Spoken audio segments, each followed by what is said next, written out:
sa biyaya na ating matatamasa sa pamamagitan ng kapahayagan ng salita na siyang kadahilanan upang ang mga Kristiyano ay patuloy na mahubog patungo sa kadalisayan, patungo sa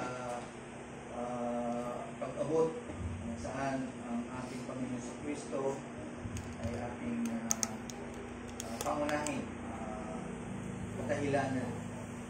Hindi lamang po tayo po ay nakakamit ng kaligtasan na kung saan po yung pangako ibigay po sa atin, lalo po sa ating verse na binasa, yung verse 13, kung saan ito yung pag-asa po natin na merong darating na kaligtasan. Ito po yung magbibigay po sa atin ng motibasyon para lalo pang mabuhay na ang panawagan ng Diyos ay to become holy, for He is holy. Yan po yung ating matutunghayan sa umaga po ito. Nakita po natin ito po yung motivasyon for our future glory. Ang panawagan bilang mga Kristiyano ay magsumikap. Kaya maging seryoso po tayo. Pag sinabing Sunday, whatever it is. Right? Buti na lang, kaya yan ang Diyos. Sa iba talaga. Hindi po pwede. Right, so ating tunghayan ang 1 Peter again, chapter 1, verse 13 hanggang verse 31 ay ito po yung magbibigay po sa atin na kung saan ay magkakaroon po tayo ng motivasyon. Ano bang motivasyon mo para ikaw ay mamuhay ng mayroong kadalisayan, may kabanalan dahil sa ating kaligtasan na tinatamasa po ano? Yan po yung ating pag-asa kung saan ay para bang nagbibigay po sa atin ng kasiguruhan. Without aiming na ganyan ang takbo ng Kristiyano, it means yung kaligtasan na ating natamo ay parang baliwala lang sa atin. Right? Kasi ito po yung magbibigay po sa atin. Lalo na kung sinasabi, what happens in verse 14 to 16, kapag ang iyong pananampalataya ay mahina. Right? Hindi naman maiiwasan po yun dahil nasa atin po yun. Dahil kapag tayo po ay nagtamad, nagkulang, hindi talaga lalakas at lalago ang pananampalataya mo because ang pananampalataya ay nagmumula lamang po sa mga pangako at mga itinangi ng Diyos. That's why God uses a variety of means. Gumagamit po siya ng maraming kadahilanan para yung ating perseverance ay magpatuloy. Yung perseverance in faith. That's why God uses. Marami siyang ginagamit para yung pananampalataya mo at yung kabanalan ay magpatuloy. That's why He points us in Scripture. Why? Because ang mga pangako ng Diyos ay nandoon. Okay? Nandoon eh. Dahil kapag walang pinangako ang Biblia, bakit pa tayo magpupursige? Yes. Parang lang, baliwala lang. As we continue, common na lang. Diba? Magsimba, okay na lang yun. Natural lang yun. Pero pag may pangako ng Diyos, of course, kapag may pangako, we are strongly to follow kung ano yung mga sinasabi ng Biblia. Kaya nga dinadala ka ngayon sa mga pangako sa salita ng Diyos at hindi lamang po yun, kundi He uses also warnings. Gumagamit din siya po ng mga warnings para makuha yung ating sitwasyon. Para magiging faithful po tayo. Gumagamit po siya ng mga bagay. Para ikaw ay mananatiling magiging tapat. Kaya kapag nanghina ang ating pananampalataya, ang pag-asa mo ay nagkaroon ng pagdududa, isang kamay pupunta, of course, kung sino yung mga nakikita mo at sino yung mga gumagalaw sa harapan mo. Doon ay pupunta ang mga bagay na kung saan umaasa ka doon. Pero tayo ay nakatuto. No? Ay, yun po yung magbibigay po sa atin na lalo pang magsumikap. Ang pagiging Kristiyano, hindi po tayo umaasa as the Holy Spirit leads.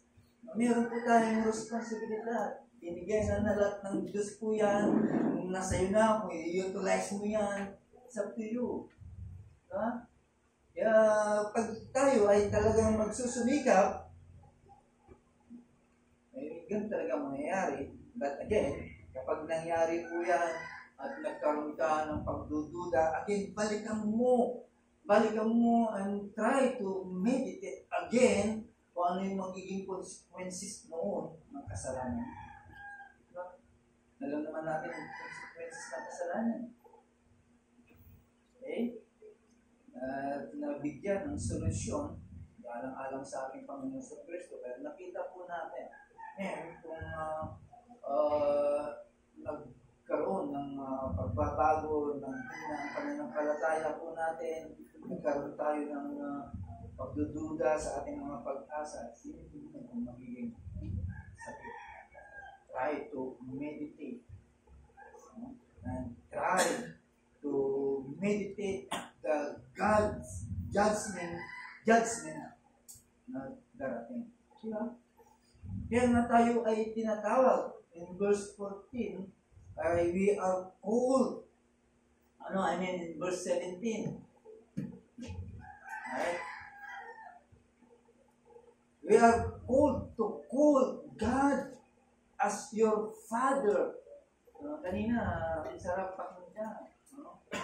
Kaya, yung sa Discord natin, hindi na nakapagsabi. Dahil naging sufficiente yung katuruan. Kaya, again, kapag sinabi ng verse 17 that you want to call on God as your Father, bakit mo siya tatawagin? Bilang Ama. Ano ang meron siya? Di ba? Pag sa secular, kung tinawag mo ang iyong Ama, it means meron kang gustong buksan o meron kang gustong amtan sa Kanya. Di ba?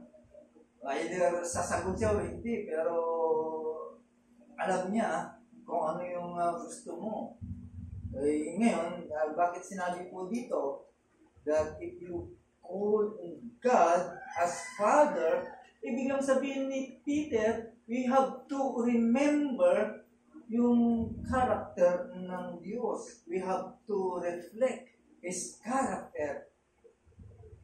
Ano ba yung character niya? He's holy. So, you have to be holy. Nagiging banal din po tayo. Kaya, maaaring pinapa-remind po sa atin ni Peter that we keep in mind na kung tayo po ay tatawag sa Diyos, imagine yung adoption na pinag-aralan natin kanina. Maraming nangyayari po yun sa secular.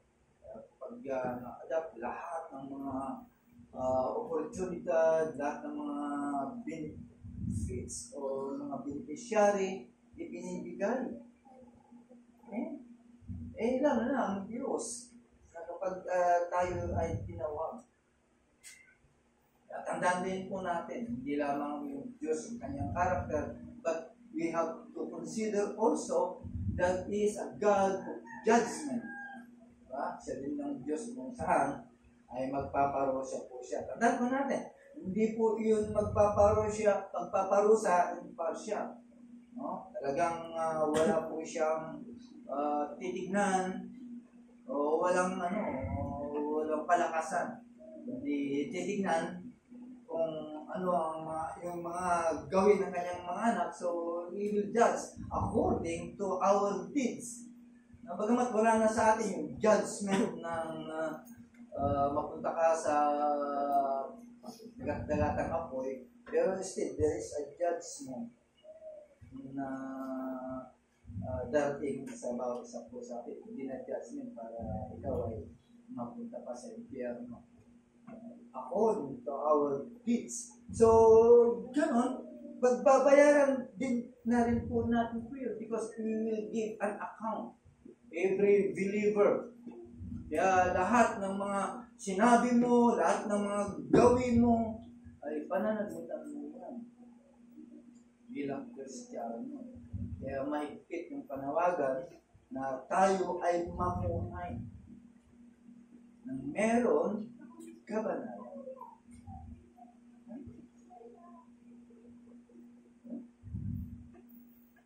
So ay kasama po doon sa pag-asa ng mga Kristiyano.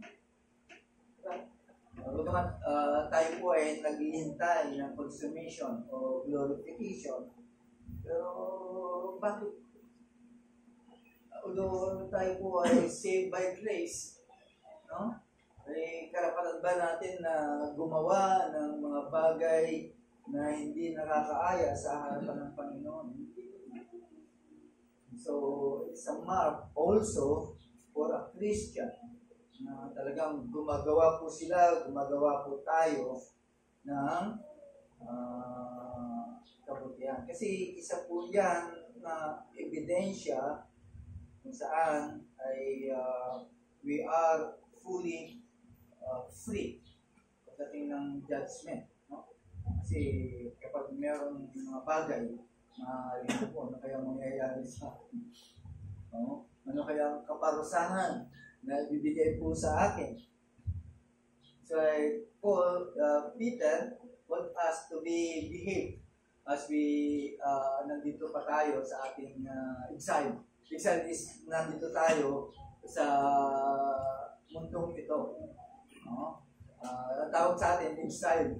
Kahit wala po tayo literally na tayo nakakulong, pero tayo po ay exile under this word. So, Peter urged those people na sila po ay all people, all children of God, the one who professing Christian, to conduct ourselves. Okay?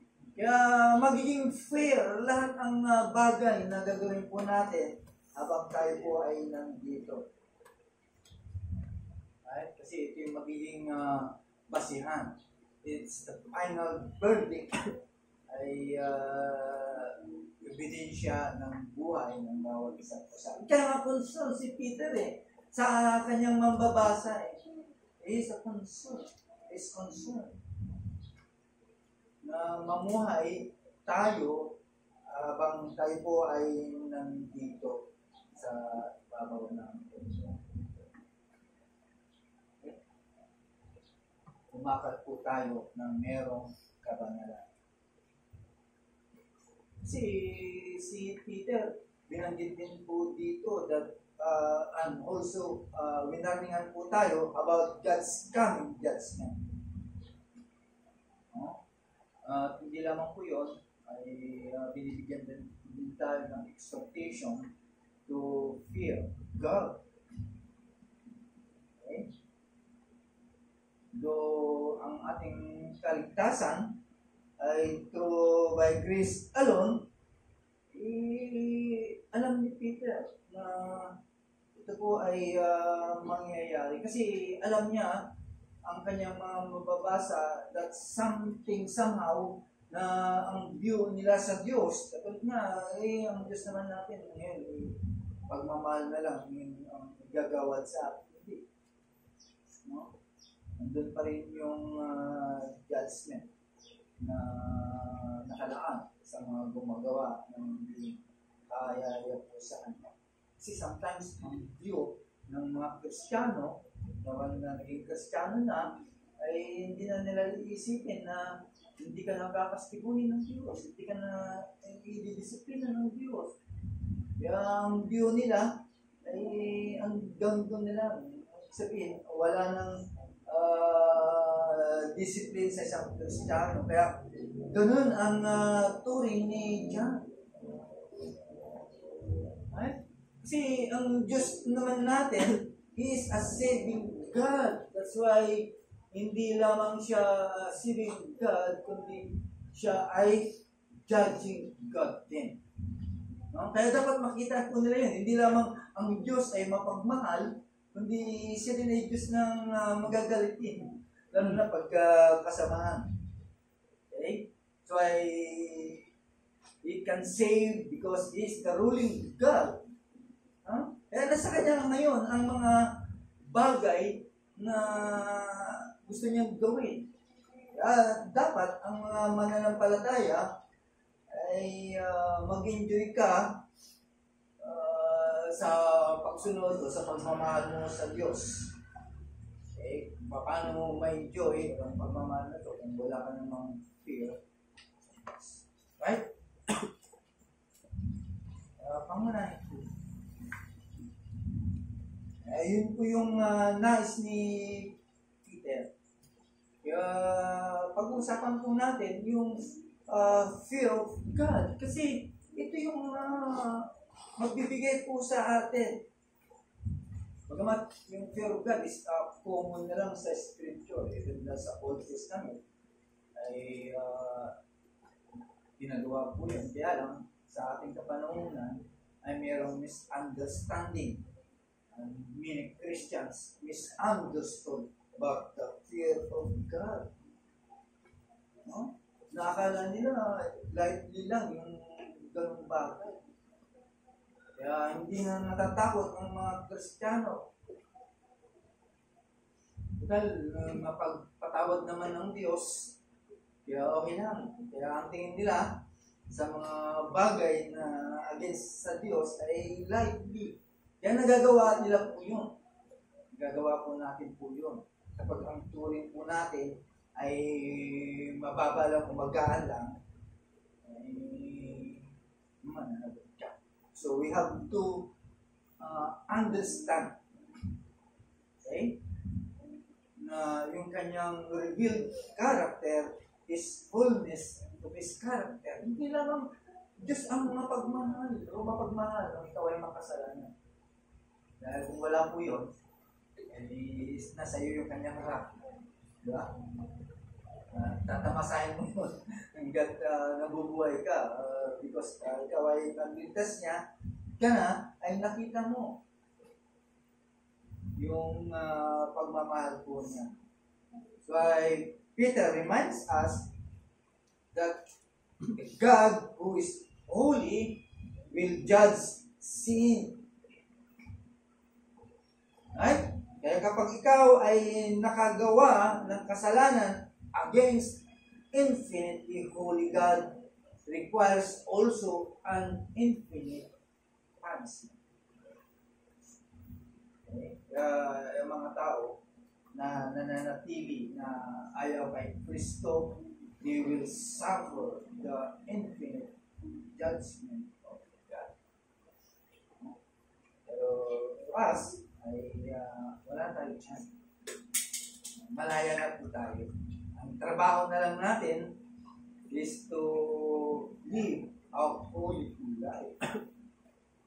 Okay? Kasi yung trademark po natin po yun. Nagagawa ng tao yun na magiging banal, hindi yun takgal. Saglit lang yun. Pero sa mga Kristiyano, as long na hindi pa dumarating si Kristo bilang ating kaganapan ng kaligtasan po natin, we should live a holy life. Hindi. Ang mga Kristiyano ngayon, they create their own godly image. Pakunwari ba? Kaya hindi natin ngayon ma-distinguish ngayon. Kaya ma-distinguish mo lang ang isang kapatiran kapag nakasama mo sa bahay o lagi mong makakasama. At lagi mong, ibig sabihin, makikita mo ang kanyang gawin. Kaya ang tingin ngayon sa Diyos, ang tingin ngayon sa Diyos ng mga Kristiyano, o even sa Kristiyano, ay para bang pusa nila, no? Na parang malambing. Hindi na kasi nagkaroon ka ng fear sa leon. Diba? Diba doon sa pusa sa leon. Kaya ganun po ang tingin po nila. Diba? Remember nung ang anghel po ay nagpakita kay Manoah sa Old Testament? No? Nagpakita sa kanya. Nakita po natin yung fear na binanggit niya po doon. Sabi niya, we shall surely die because we have seen God. No? Nagkaroon po sila ng takot. That's the fear of the Lord. Okay? Sana gano'n ang konsepto. Yung konsepto ng Old Testament about the fear of the Lord. Hindi, ngayon hindi na. Kasi nag-iba na. Dahil sa mga ibang katuruan na mutawi na natili sa isip natin that God's love, wala na po. Ganun na nangyari. Kaya ang mga Kristiyano, maaaring tawag sa kanya ay Kristiyana or even born again Christian. Di ba? Kaya lumabas yung mga bagay na gano'n. Okay? Kaya nababansagan ngayon ang mga Kristiyano. Kaya kahit sabihin natin mga reform na tayo, mga Baptist, hindi na nila pinapaniwalaan. Ay malay po nila na mayroon palang pagkakaiba. Kaya ang tingin nila lahat, wala nang tinuturing kundi lahat ay burn again. Di ba? No, para magkaroon po tayo ng tamang takot sa Diyos. No? The fear of the Lord is knowing that God, whom we call Father, is also the judge of all the world. Isama po natin ang ating sarili because there is no partiality. Kaya ang panawagan sa mga Kristiyano is to conduct yourself as we live, no? Sa ating kapanahunan. Kaya habang nandito pa tayo, ay we have to conduct ourselves. Why? Because judgment is coming. May judgment, mga kapatid. Paulit-ulit po natin sa mensahe. Okay? Kaya ayusin po natin ang buhay po natin. Kaya magiging sober-mindedness po tayo. Magiging sober po tayo because ito yung magbibigay po sa atin ng buhay na merong self-control sa lahat ng bagay. Kasi nawawala po yun. Kailangan magiging sober-minded po tayo.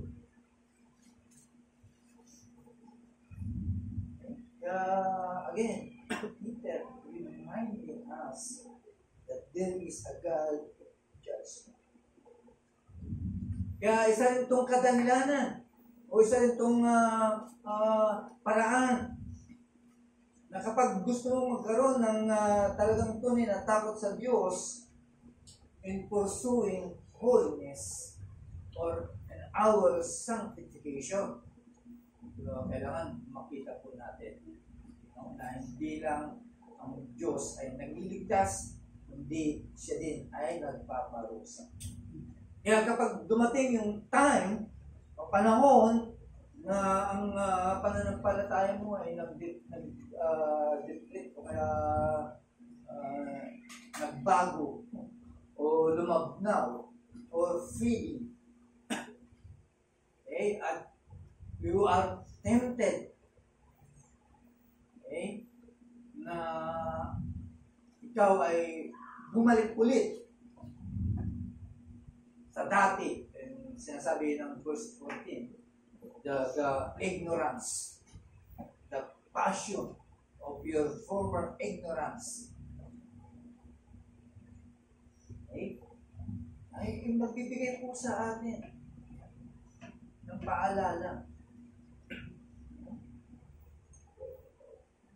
Huwag nating pababayaan na yun ay mangyari po sa atin. That's why, sabi ko nga kanina, no, gumagamit ng Diyos ng mga paraan, ng mga bagay para mananatili ka sa iyong pagsusumikap at lakad bilang isang Kristiyano. Cannot do that. Hindi natin kayang gawin by on our strength. Dahil ang nature po natin, wala pa sa kaganapan.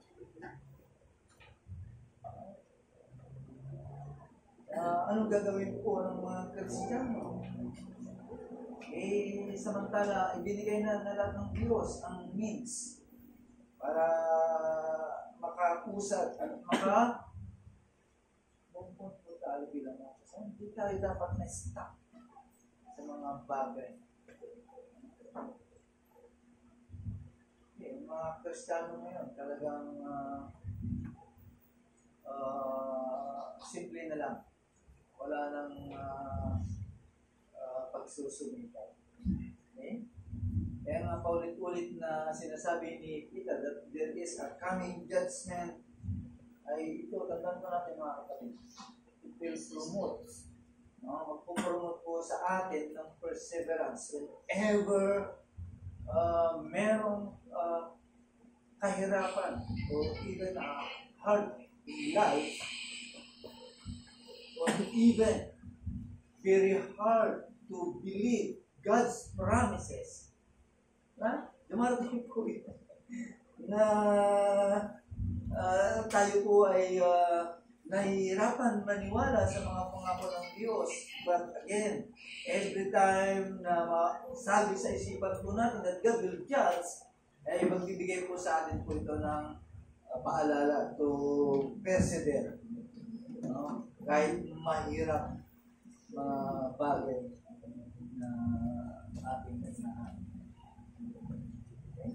At maraming mga kadahilanan din na ibinigay ng Diyos sa atin. Kaya tandaan po natin, remember that will one day stand before Him. Right? And to explain our conduct.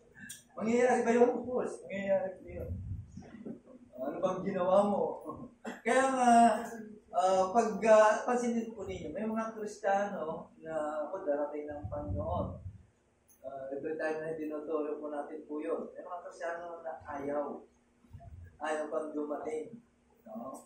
Natatakot po sila. Why? Because natatakot sila na umarap sa Diyos for God at pagsusulit. Kaya dapat ito yung magbibigay po sa atin to move, to fear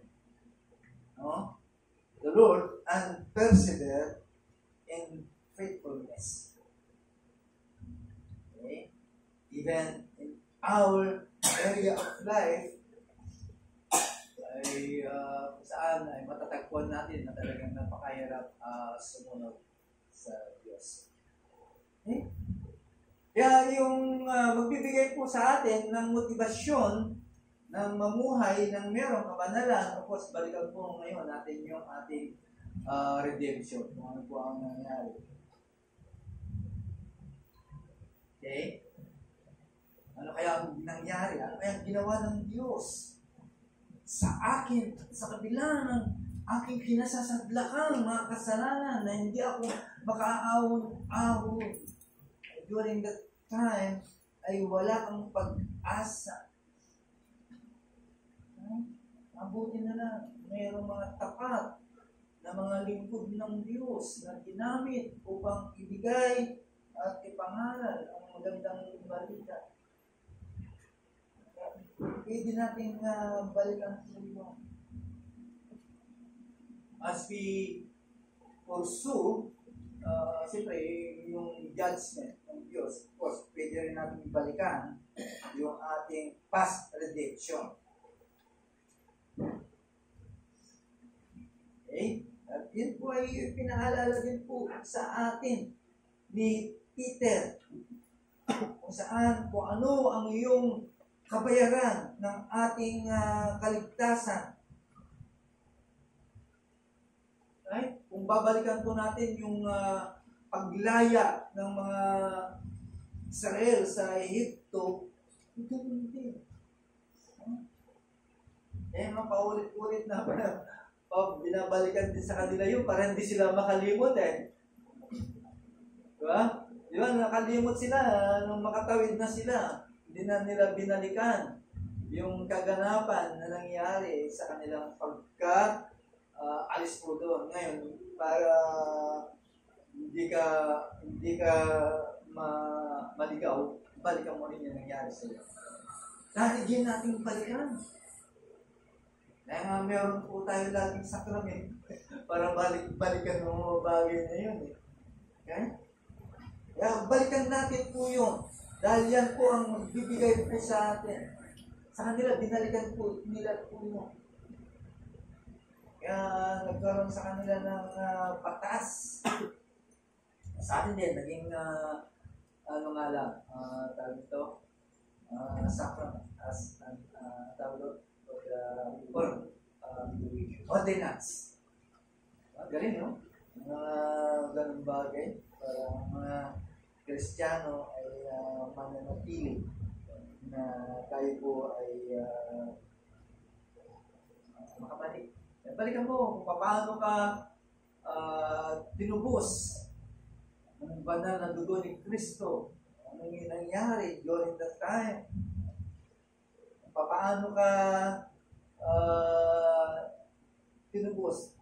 Ano ang pangyayari?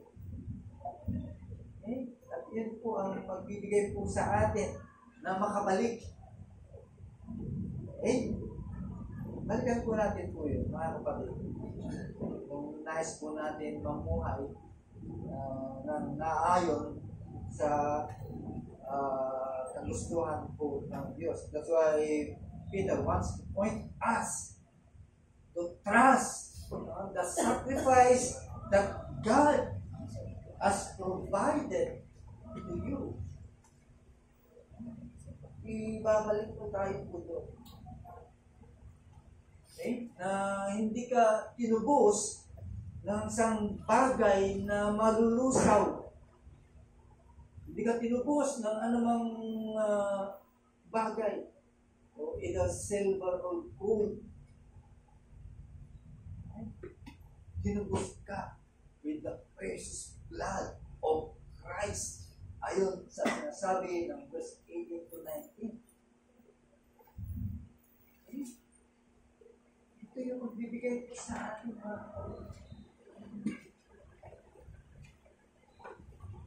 para magpatuloy na lumakad ng may kabanalan. Kasi nga, ang sabi ko nga, those who remain in their sins will face judgment at the revelation of Christ. But those who trust in Christ, okay, and leave behind their former ways will be passed over in the final judgment. Okay?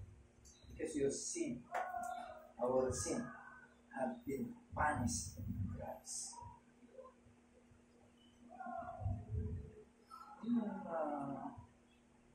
Nakita po na that God rescued us. Rescue po tayo ng Diyos from the futile ways of life. Mga panawagan ay malakas ang panawagan sa mga Kristo.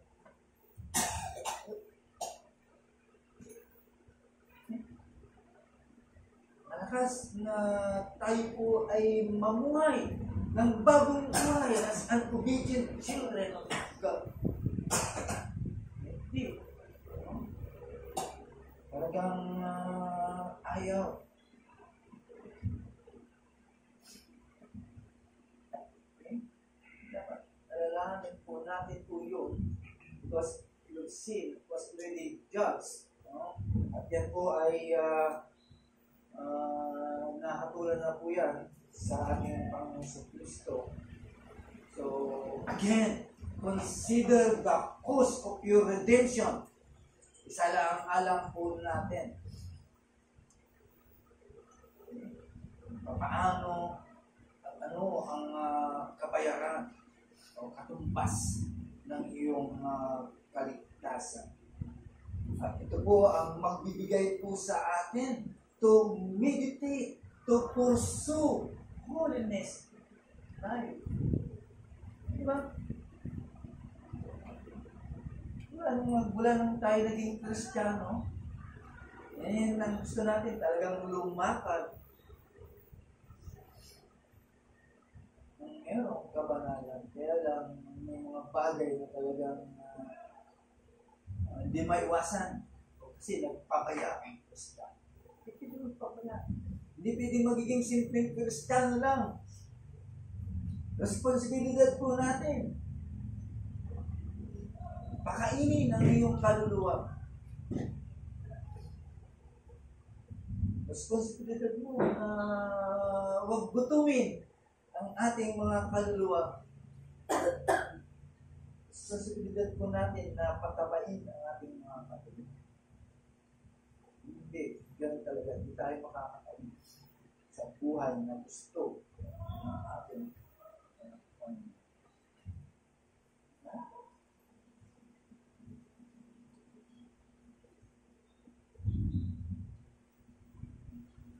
napakati.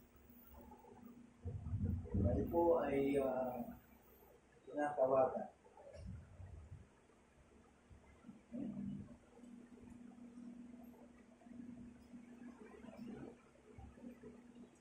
ng mamuhan ng may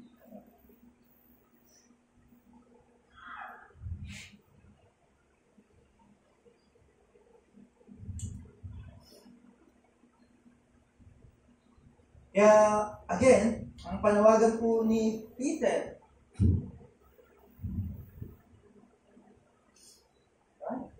bilang mga Kristiyano na mayroong inaasam na pag-asa, ito rin po ang magbibigay at magpupuso po sa atin to live a holy life is because we have that hope. Ngayon, kung ang pag-asa mo ay nakalagay lang o nakabase lang sa mga bagay ng mga ginagawa mo to continue in your life, ay hindi ka makakapunta o hindi mo matatamo yung pinangako din ng Diyos. Kasi doon na nakabaling ang ating isipan, doon na nakabaling ang ating kagustuhan. Kaya saan nakabaling ang pag-asa mo po sa atin? Nakabase po saan yung tinatawag na gospel, the good news. It is the primary motivation for us as a Christian to live our holiness as we sojourn. Habang tayo po ay naglalakbay sa sanlibutang makasalanan ng magulong sanlibutan. Habang tayo po ay nandito. So, where will you place your hope? Sa Diyos ba? O sa mga bagay na tangang-tangang doon, sa mga bagay, you cannot pursue holiness in life. Hindi tayo pupunta doon. Remember, tandaan po natin, dahil alam naman natin, again, God is holy, so He will judge sin. You will deserve such judgment. Pero again, tandaan po natin, kung tayo po ay nasa makasalanan pa, God, we receive mercy. Because God purchased us with the blood of Jesus. Kaya wala na po yun. No? Ibig lang sabihin, the bondage of sin or your former ways of life ay wala na po tayo doon. Kaya ang trabaho mo ngayon, ang trabaho ng mga Kristiyano is to display the Father's holiness during na nandito ka pa. Ako nandito po tayo to display the Father's holiness.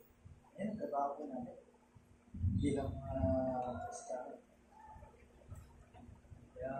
It's a good thing na lagi natin i-meditate ang gospel of Scripture on continue believing this gospel. At ito po ang magbibigay po sa atin. No? And remember also God's warning. Right? Na merong warning ang Diyos about the judgment. And ito po ay magbibigay po sa atin ng motivasyon by God's grace to walk in holiness.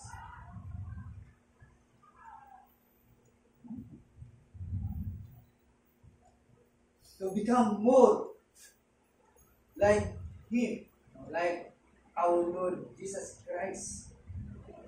Habang hinihintay po natin to meet Him, ay yun talaga ang pagpatungan po ng buhay ng Kristiyano. Diba? Habang hinihintay po natin na makakadaop ang palad po natin ng ating hari, ng ating Diyos. Okay? Lahat po ito ay ibinigay para sa atin, para mapurso po natin ang buhay. Merong kabanalan. Remember, always back. Balik po tayo. Huwag natin bibigyan ng pagkakataon. Kaya nga, inilagay lahat dyan sa Pio, to the Christian, kung gagamitin lahat ng mga bagay na yan. Means, a variety of means. No? Kaya mag-persevere po tayo. Binilarag na nga lahat yan.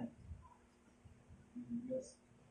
Yan, kung hindi po tayo magsusunikap, pababayaan lang po natin as that goes home. Kasi yun ang gusto ng pag-Kristiyano. Walang pagsusunikap, kaya hindi sila makakapag-purso ng holiness.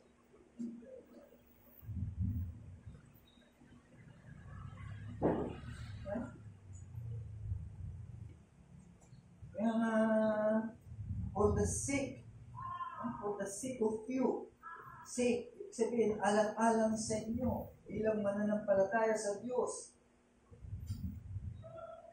no? Sa pamamagitan ng pagkabuhay muli ng ating Panginoon Kristo, sa kamatayan, at ginawa lahat ng Diyos, ito, para magkaroon ka ng pananampalataya at magkaroon ka ng pag-asa sa Diyos. Kaya nga, again, Peter wants to put your hope in God. Kasi lahat ng mga bagay na ginagawa po natin, yan yung magdadala po sa atin. Lalo na pag sineryoso mo yung mga bagay na yan, talagang mapapalayo pa. Pero kung binigay mo muna ang Diyos, put God first, and hindi ka masisway sa pupunta. Unahin mo muna ang Diyos. Unahin muna natin ang Diyos. makita po natin yung mga bagay na kadahilanan ng Diyos para sa atin. Kasi binigyan na nala, sometimes kasi ang mga mga Kristiyano ay ginagawa nila we are saved by grace naman. Kaya kahit anong mangyari, anong gagawin ko, grace pa rin ng Diyos. Nalimutan niya na may mga kasagutan, may mga kadahilanan, may mga judgment. Yun yung nais po ni Peter na makita po natin. That's why Peter wants to encourage those leaders ng mga kabas. Ay, waligtas na. Kahit nasa inyo na, biyaya ng Diyos, but still, you have the responsibility to be powerful. Kaya gusto ng side na makita po natin. It's the motivation para mamuhay po tayo ng mayroong okay? At yan yung panawagan ni Peter sa atin lahat to conduct our life. Habang tayo po ay nangyayari. Tayo po na. O Diyos, salamat sa kapahayagan ng salita sa ito. Ito ay tatahapin po namin sapagkat ito ang sinasabi, ito ang pinahayag ng salita. Tulungan niyo po kami na ito po ay masundan po namin. Hindi lamang po ito napakinggan, kundi ito po ay bigyan po namin ng kahalagahan, bigat nito. Sapagkat ito ang panawagan po ng Diyos na kami po ay mamuhay na naayon sa inyong kaluluwan, na mayroong tapot, na mayroong kabananan sa Diyos. Hindi po namin ito nagagawa ng fully, Lord, pero we are trying. In-desire po namin po bilang sapagkat ito ang tinibigyan po. Ito yung purpose mo, Lord, na hindi lamang kami po ay inaahon mo sa parusa ng kasalanan, condemnation ng kasalanan, para makamit po namin ng kaligtasan. Lord, ito rin po ang isang kadahilanan. Sometimes po, ang po ay patungo at magiging kamukha po namin ng mga Diyos. Tulungan ito ang Diyos na po ay malakaran.